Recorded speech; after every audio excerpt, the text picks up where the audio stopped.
Governor Manarok Patrick Ole Ntutu ochiwo siem ne josiasa malimo kaunti no mondo weregi siayo oganda makono e yo manyisa kwede mag dhoudi. Governor Ntutu nowacho mago e kinde manodhi yawo ayanga kilese ariyo e skund secondary ma Kirisirei e kachung'od bura ma Narok North. And the higher education. And that is making students. Lengo yake sasa kufika kwetu shuleni. Amani, habari zenu. Kwa wale Waislamu kwetu amani. Extreme principles. Kwa lugha English.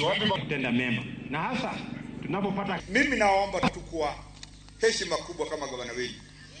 Kaunti hii yangu ya Narok ni kaunti ambayo nimebarikiwa. Niko na makabila zote ya Kenya wako hapa kwa kaunti yangu. Hata hapo Loropit utakuta kila kabila iko hapa. Na kwa sababu sisi kama kaunti ya Narok tuko na historia.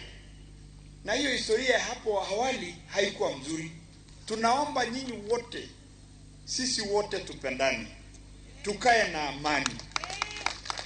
Tusisahau pale tulitoka. Mnakumbuka hizo wakati ya clashes 1992, hizo miaka zingine? Hapana.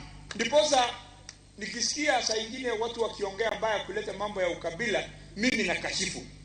Nakashifu kwa sababu hapa saa hizi nikiangalia hii eneo ya Orgos, mimi najua watoto wetu wameoana na watoto ya makabila zote. Ni kweli ama si kweli? Na ukisikia mtu anakuja na anazungumza mambo ya ukabila, hiyo itatusaidia?